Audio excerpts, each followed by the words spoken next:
Madame, mademoiselle, monsieur, bienvenue à Metro News. Voici les principaux titres qui seront développés aujourd'hui. Commémoration ce mardi 1er décembre de la journée mondiale du sida autour du thème Solidarité mondiale et responsabilité partagée.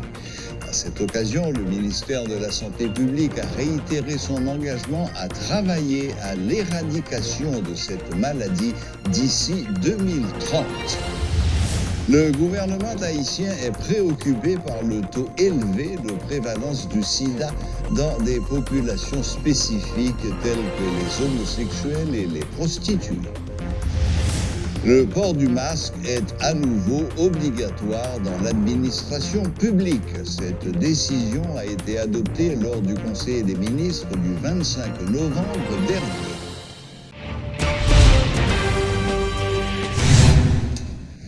Le gouvernement haïtien est préoccupé par le taux élevé de prévalence du sida dans des populations spécifiques telles que les homosexuels et les prostituées. Le docteur Paul Desrosiers, directeur de l'unité de contrôle des maladies infectieuses et transmissibles au ministère de la Santé, informe que le taux de prévalence est de 12% chez les homosexuels et 8% chez les travailleuses du sexe. Le ministère réalise déjà des programmes pour ces populations clés, explique-t-il. D'après la dernière enquête que nous avons faite, et nous gagnons un taux de prévalence de 2% de monde qui vivent avec GEM maladie, GEM VIH. Et nous gagnons des projections que nous faisons chaque année qui sont capables de dire nous, je dis, quantité de monde nous gagnons qui est supposé à vivre justement et qui est contaminé. Donc nous gagnons pour l'année 2021 160 000 personnes qui globalement en Haïti qui vivent avec GEM dans l'ancien. Et dans 160 000 personnes, ça comprennent bien que gagner des prévalences qui diffèrent suivant catégorie de population que nous sommes capables de prendre. Par exemple, si nous regardons et prévalence ça, nous sommes capables de dire par exemple qu'il y a des gens qui garçon par exemple qui ont une relation sexuelle qui couche avec garçon, nous gagnons une prévalence qui ont un pied élevé. Ça nous les populations clés. Mesdames qui c'est des travailleuses de sexe, des professionnels du sexe, eh bien, il y a même tout taux de prévalence plus élevé, de l'ordre de, on va dire globalement 8%, quand mesdames ça et particulièrement quand garçons qui ont une relation sexuelle avec garçons et que le homosexuel, que le bisexuel, li une prévalence qui a avoisiné et on est capable de dire 12,9%, on va dire 13%. Donc c'est ça qui deux poches, ça, particulièrement, c'est des poches qui constituent un moteur, c'est capable de dire, de l'épidémie pour utiliser un langage imagé. Et l'autre attention que je m'ai attiré, particulièrement sous chiffre, je suis capable de dire que en prévalence dans tout, même le 2% globalement dans la population générale, nous relevons quand même que son épidémie a féminisé depuis quelques années. C'est-à-dire que nous gagnons les 2,3% quand mesdames, pendant que les 1,8% quand messieurs. Donc c'est-à-dire que nous gagnons plus de filles qui, effectivement, infectées par virus et immunodéficience humaine, que nous les VIH, et qui par cause et maladie sida. Il y a une réalité de bisexuel dans la mesure où il y a un garçon qui a une relation évidemment avec les garçons qui en même temps gagnent madame. Donc ça fait que réalité de double vie ça qu'on mettait à risque mesdames compte tenu que j'aime ça la population qui vraiment qui gagne à risque là quand même garçon qui relation sexuelle à garçon li 13%. Donc comprennent bien que exposer mesdames à un plus gros risque de attraper maladie.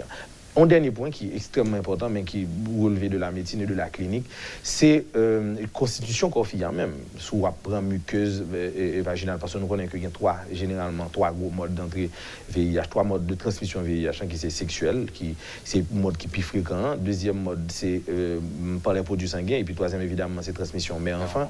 Eh bien, comprenez bien que dans le mode sexuel, l'organe génital, l'organe sexuel de la femme présente une muqueuse qui est comme si il y a plus de surface qui est capable de micro-lésions, qui est capable de servir de porte-rentrée pour justement j'aime, eh bien, tout ça, c'est des conditions qui pourraient faire que filles gagnent la relation, côté que c'est lui qui pénètre, donc il gagne plus gros exposition et plus gros risque, évidemment, pour lui attraper VIH-Sida. Les Haïtiens ne doivent pas baisser la garde en dépit de la nette réduction du nombre de cas de coronavirus dans le pays, selon le directeur général du ministère de la Santé publique, Lauré Adrien. Monsieur Adrien affirme qu'il n'est pas pour le moment en mesure d'expliquer pourquoi Haïti n'a pas été sévèrement touché par la COVID-19. Nous n'avons pas d'explication scientifique en tant que telle. Il y a des gens qui font des hypothèses. Même capable de dire que ce n'est pas forcément vrai que toute bagaille qui arrive, c'est inexplicable ou bien c'est un miracle, etc. Bon, je suis bien content si c'est un miracle, c'est un bon miracle.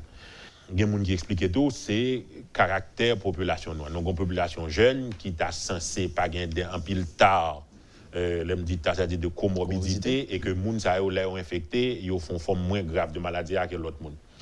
Il y a des gens qui même pensent que le virus que nous gagnons, ce n'est pas que les plus faibles ou bien les différents, mais sauf que peut-être que tu as un premier coronavirus qui était passé inaperçu, qui quittait une partie de la population avec une certaine forme de résistance, etc. Mais tout ça, c'est des hypothèses que, comme directeur général, je n'ai pas d'éléments pour me rentrer dans eux, c'est plus politique santé. Fait que c'est les scientifiques qui sont capables de développer qui ça passe. Mais la bonne nouvelle, c'est que Haïti, côté lié, et nous, les résidents,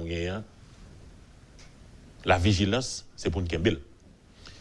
Et actuellement, il y a un pile pays qui vivent ça les deuxième phase. Je pense que si les première phase dans le pays, nous prenons des dispositions pour empêcher que deux premières vagues, nous-mêmes, nous pas venir une première vague catastrophique. Et bien, il faut que nous vigilants pour deux deuxièmes vagues, nous pas venir une deuxième vague qui fait nous sa première vague là pas de fait. Et c'est là attitude population que je ne peux pas juger du tout, parce que c'est général, c'est son constat général. C'est tout le monde, toute tranche de la population qui a une baisse de garde. C'est comme si dans l'esprit par eux, soit qu'on a fini, ou bien nous battons. Ou bien nous battons. Pas de gens qui battent Corona, il y a des gens que Corona n'a pas battu. Nous, c'est une gens que Corona n'a pas battu. Ce n'est pas nous-mêmes qui battons Corona. Évidemment, il y a d'énormes efforts qui sont faits, et souvent nous ne pas répéter assez, pour nous gagner ça là. Et il y a d'énormes investissements qui fait qui pourraient permettre que nous restions dans un système de santé avec une sorte de renforcement qui fait que, je dis, je suis capable de dire en toute humilité que nous avons un petit gens plus bon qu'on y a que j'en ai dans le mois de mars par rapport à Corona.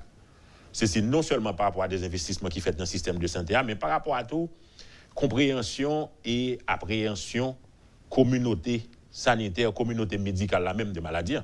C'est je dis à côté, je parle avec vous là, sous les médecins libéraux, ils n'ont pas aussi peu Corona que vous avez peur en mars, en avril. C'est-à-dire que si vous, même je dis à un docteur, nous présentez des symptômes, bien des signes qui font nous c'est Corona, il n'y a pas courir mettre une dehors pour dire, pas rentrer là, etc. Donc, médecins, en tout cas, professionnels de santé, ils connaissent et ils ont des moyens de protection qui sont à disposition, qui fait que vous pouvez recevoir n'importe qui monde, ils sont capables de faire un démarche diagnostique pour connaître qui s'organise. Le gouvernement haïtien est préoccupé par une résurgence du coronavirus sur l'ensemble du territoire.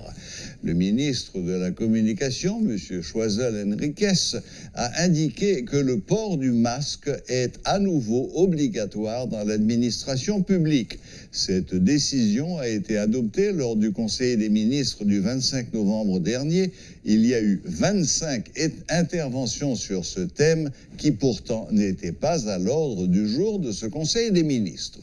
Le ministre de la Santé, pour sa part, Mme Marie-Greta Roy-Clément, a insisté sur la nécessité de faire montre de vigilance face à la pandémie pendant la période des fêtes de fin d'année.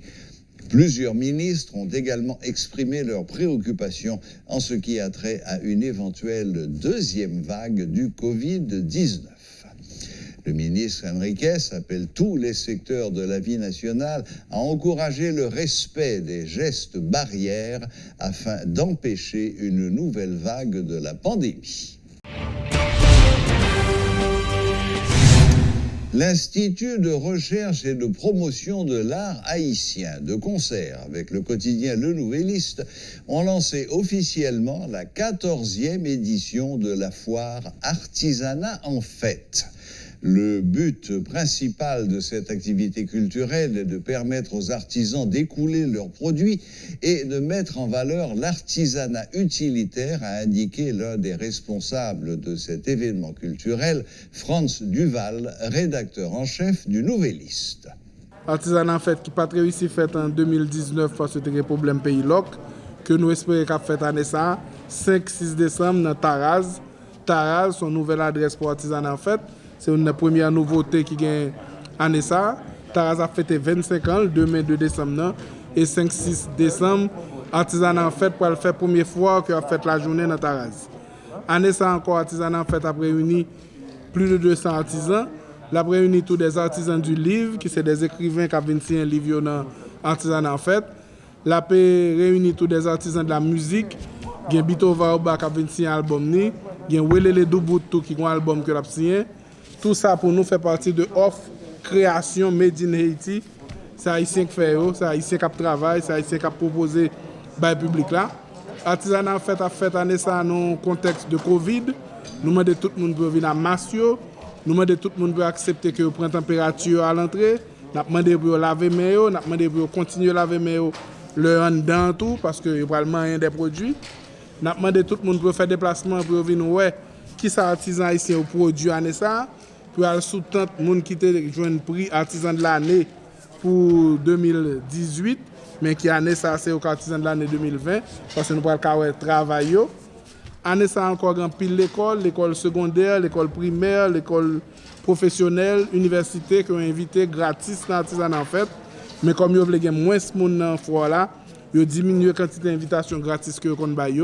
Mais nous voulons rester avec tradition ça, qui c'est fort jeunes yo viennent qui sont un monde qui a fait avec Meni, qui sont un monde qui a fait avec l'esprit li, qui sont haïtien qui a transformé que c'est fatra, l'aime dit fatra, c'est-à-dire bouteille et papier surette, boîte cornflakes, moteur, vieux moteur crasé, vélier, morceau planche, ou bien yo ka transformé fer découpé, qui yo ka transformé bois en mahogany, ou bien en bol.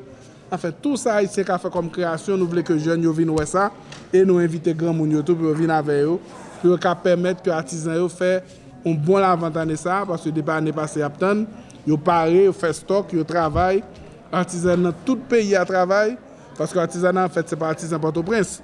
C'est artisan Port-au-Prince, c'est artisan Croix-des-Bouquets, c'est artisan Bel-Air, c'est artisan Cité-Soleil, c'est artisan Campérin, c'est artisan Léogane, c'est artisan Jacques-Mel, c'est artisan Nanche. C'est de tous côtés qui ont fait produit artisanal, et bien, nous invitons. Il y a un artisanat en fait, un invité public à faire déplacement 5-6 décembre qui vient là. La boucle est bouclée. Merci de nous rester fidèles et à la prochaine. Même heure, même chaîne.